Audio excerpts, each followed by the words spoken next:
Hello, it's John, the Fiber Ninja again. Today, we're going to look at the installation of a Juniper E320 router shelf. This particular installation was a bit unique. Although the shelf itself is sparsely populated, it is expected this shelf shall grow substantially over time. So along with this cabinet, we've also installed a rack here for a fiber distribution panel, two 144 port panels. Above that, we've installed a panel for a tie cable. That's because this shelf is going to be servicing fiber attachments several hundred feet away in another room. So if we go to the back here, you'll see that we have a tie cable with an excessive amount of slack. So what we did in this case to manage the slack is we actually brought it inside the Juniper cabinet to coil up some of that slack. This way the fiber is protected and it provides for a nice clean installation. Here you can see that tie cable, the yellow cable running back. Another interesting part of this installation is that this power distribution panel here couldn't be used. So we had to run power also from the other room. You can see these heavy gauge cables here that had to be run, as this was about 200 to 300 feet of cable. Next we spliced them down to a smaller gauge, built this frame here, and ran those power cables down into this cabinet. We also installed a frame inside the cabinet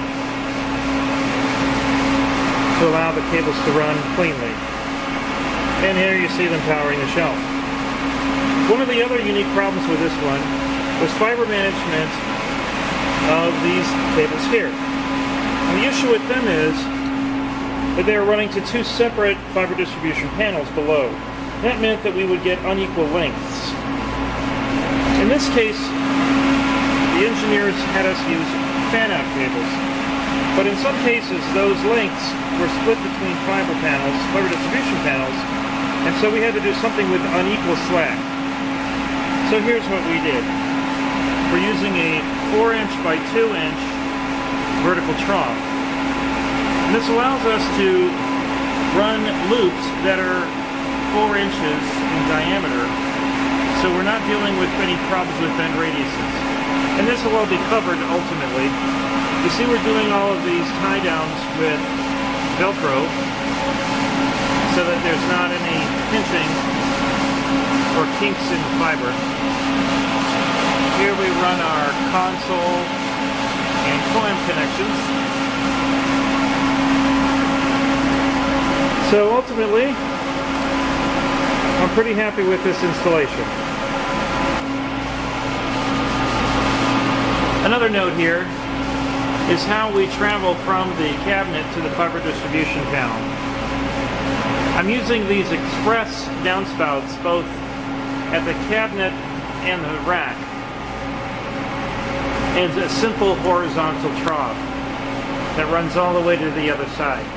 This is going to allow for a number of things. One, I can take up slack horizontally if need be, but also this is a very quick and easy installation because I didn't have to cut lengths to any specific dimension. I can simply slide this express downspout to the position I need and tighten it down.